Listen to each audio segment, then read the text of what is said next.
Halo, selamat siang semua, shalom. Perkenalkan, nama saya Rifan Leri. Saya salah satu mahasiswa dari Universitas Kristen Indonesia Maluku, Fakultas Kesehatan, Program Studi Ilmu Keperawatan, dengan NPM 121142012168. Di siang hari ini saya akan mempresentasikan tugas saya dari mata kuliah Ilmu Dasar Keperawatan 1 dengan dosen pengampu Ibu Grace Jiwakarno, Escape NCAP. Ya, di siang hari ini saya akan mempresentasikan tugas saya mengenai sistem sensori persepsi. Sistem sensori persepsi atau dalam bahasa Inggris sensory system berarti yang berhubungan dengan panca indera. Sistem ini membahas tentang organ akhir yang khusus menerima berbagai jenis rangsangan tertentu. Rangsangan tersebut dihantarkan oleh sensori neuron atau neuron sensoris dari berbagai organ indera menuju otak untuk diafsirkan.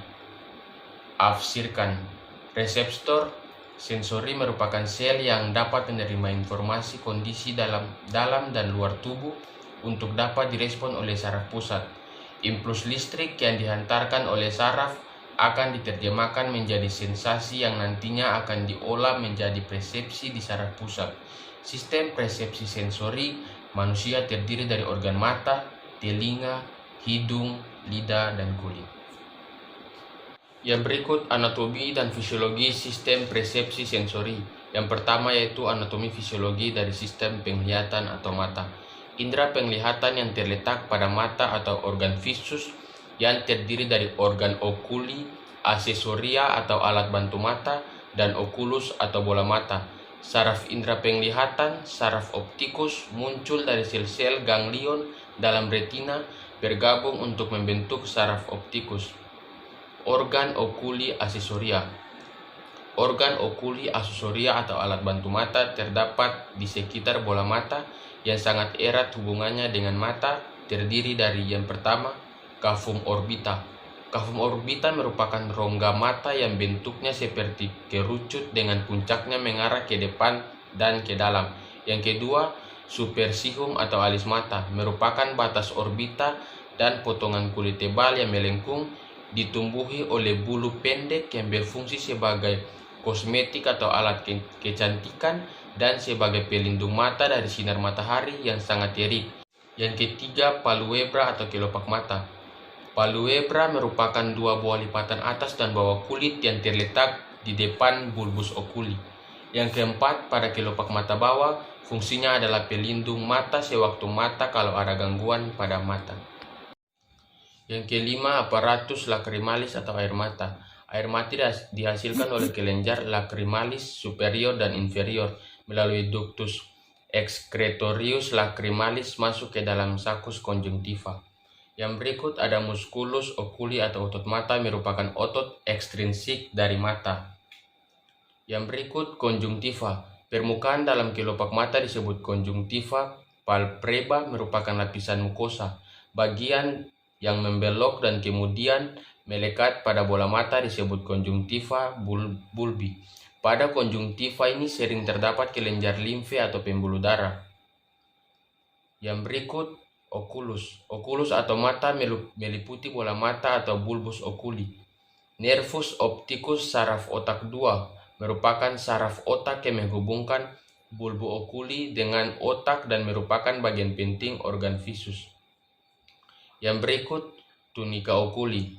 Tunika okuli terdiri dari yang pertama, kornea. Kornea merupakan selaput yang tembus cahaya. Melalui kornea kita dapat melihat membran pupil dan iris. Yang berikut tunika vascula okul. Tunika vascula okuli merupakan lapisan tengah dan sangat peka oleh rangsangan pembuluh darah. Lapisan ini menurut letaknya terbagi menjadi 3 bagian, yaitu yang pertama ada koroid. Koroid merupakan selaput yang tipis dan lembab, merupakan bagian belakang tunika vasculosa. Fungsinya memberikan nutrisi pada tunika. Yang kedua, corpus ciliaris.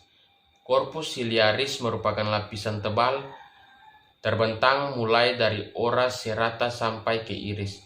Bentuk keseluruhan seperti cincin, dan musculus ciliaris fungsinya untuk terjadinya akomodasi. Yang ketiga yaitu iris. Iris merupakan bagian terdepan tunika vasculosa. Okuli berwarna karena mengandung pigmen berbentuk bulat seperti piring dengan penampang 12 mm. Yang berikut retina. Retina dibagi atas 3 bagian. Yang pertama, pars optica retina. Dimulai dari kutub belakang bola mata sampai di depan khatulistiwa bola mata. Yang kedua, pars ciliaris merupakan lapisan yang dilapisi bagian dalam korpus siliar. Yang ketiga, pars iridica melapisi bagian permukaan belakang iris. Kita masuk kepada yang kedua, yaitu anatomi dan fisiologi dari sistem pendengaran atau telinga. Indera pendengaran merupakan salah satu alat panca indera untuk mendengar. Anatomi telinga terdiri dari telinga bagian luar, tengah, dan dalam. Yang pertama ada telinga bagian luar. Auricula atau daun telinga menampang gelombang suara yang datang dari luar masuk ke dalam telinga. Meatus acousticus externa atau lian telinga. Saluran penghubung auricula dengan membran timpan panjangnya 2,5 cm, terdiri dari tulang rawan dan tulang keras. Saluran ini mengandung rambut, kelenjar subasea, dan kelenjar keringat, khususnya menghasilkan sekret-sekret berbentuk serum. Membran timpani antara telinga luar dan telinga tengah terdapat selaput gendang telinga yang disebut membran timpani. Yang kedua, telinga bagian tengah. Cavum timpani, rongga di dalam tulang temporalis yang di dalamnya terdapat 3 buah tulang pendengaran, yaitu malleus, incus, stapes yang melekat pada bagian dalam membran timpani. Antrum timpani merupakan rongga yang tidak teratur yang agak luas, terletak di bagian bawah samping dari cavum timpani. Yang berikut telinga bagian dalam. Telinga bagian dalam terletak pada bagian tulang keras pilorus temporalis. Terdapat reseptor pendengaran dan alat pendengaran ini disebut labirin. Yang berikut yaitu hidung. Anatomi dan fisiologi dari sistem pembau atau hidung. Struktur hidung luar berbentuk piramida tersusun oleh sepasang tulang hidung pada bagian superior lateral dan kartilago pada bagian inferior lateral. Struktur tersebut membentuk piramid sehingga memungkinkan terjadinya aliran udara di dalam cavum nasi. Dinding lateral cavum nasi tersusun atas concha inferior, media superior, dan meatus. Meatus merupakan ruang di antara concha.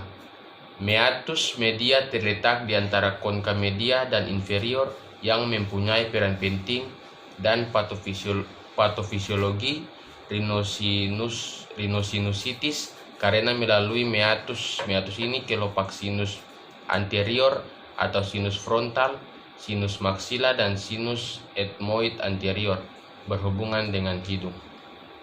Yang berikut yaitu lidah. Anatomi dan fisiologi sistem perasa atau lidah. Anatomi lidah. Lidah terdiri dari 2 kelompok, yaitu otot intrinsik melalui gerakan halus dan otot ekstrinsik yang melaksanakan gerakan kasar pada waktu mengunyah dan menelan.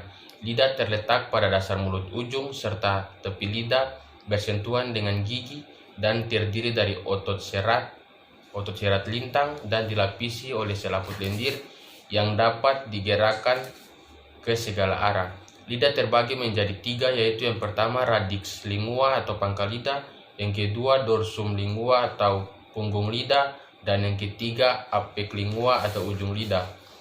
Bila lidah digulung ke belakang, tampak permukaan bawah yang disebut frenulum lingua, sebuah struktur ligamen yang halus dan mengaitkan bagian posterior pada dasar mulut. Permukaan atas seperti berludru dan ditutupi pupil-pupil, terdiri dari 3 jenis, yaitu yang pertama papilla circumvallata, yang kedua papilla fungiformis, dan yang ketiga papilla filiformis. Yang berikut fisiologi lidah. Seluruh rasa dapat dirasakan oleh seluruh permukaan lidah. Rasa yang dapat dirasakan indera pengecap yaitu manis, asin, asam, dan pahit yang dikenal dengan istilah sensasi rasa primer. Selain itu ada rasa kelima yang telah teridentifikasi, yaitu umami yang dominan ditemukan pada L-glutamate. 5 rasa yang dikecapida yaitu yang pertama rasa manis, kedua rasa asam, rasa asin, rasa pahit, dan yang terakhir rasa umami. Yang kelima yaitu kulit, anatomi dan fisiologi sistem peraba atau kulit. Yang pertama, anatomi kulit. Kulit manusia tersusun atas 2 lapisan, yaitu lapisan epidermis dan dermis. Yang pertama, epidermis. Epidermis merupakan lapisan teratas pada kulit manusia dan memiliki tebal yang berbeda-beda. 400-600 untuk kulit tebal dan 775-150 untuk kulit tipis. Selain sel-sel epitel, epidermis juga tersusun atas lapisan yang pertama yaitu melanosit, yang kedua sel Langerhans, dan yang ketiga sel Merkel. Yang pertama yaitu melanosit sel yang menghasilkan melanin melalui proses melanogenesis. Yang kedua sel Langerhans, yaitu sel yang merupakan makrofag turunan sumsum tulang yang merangsang sel limfosit T. Sel Langerhans juga mengikat, mengolah, dan mempresentasikan antigen kepada sel limfosit T. Dengan demikian, sel Langerhans berperan penting dalam imunologi kulit. Yang ketiga, sel Merkel, yaitu sel yang berfungsi sebagai mekanoreseptor sensoris. Yang berikut fisiologi kulit. Sama halnya dengan jaringan pada bagian tubuh lainnya, kulit juga melakukan respirasi atau bernapas, menyerap oksigen dan mengeluarkan karbon dioksida. Namun, respirasi kulit sangat lemah. Kulit lebih banyak menyerap oksigen yang diambil dari aliran darah dan hanya sebagian kecil yang diambil langsung dari lingkungan luar atau udara. Begitu pula dengan karbon dioksida yang dikeluarkan lebih banyak melalui aliran darah dibandingkan dengan yang dihembuskan langsung ke udara. Meskipun pengambilan oksigen oleh kulit hanya 1,5% dari yang dilakukan oleh paru-paru, dan kulit hanya membutuhkan 7% dari kebutuhan oksigen tubuh atau 4% untuk epidermis dan 3% untuk dermis. Pernapasan kulit tetap melakukan proses fisiologis kulit yang penting. Ya, ibu dan teman-teman, ini adalah referensi yang saya pakai untuk tugas saya. Ya, demikian dari tugas saya di siang hari ini. Semoga bermanfaat bagi kita semua dan menambah wawasan. Sekian dari saya. Selamat siang dan shalom.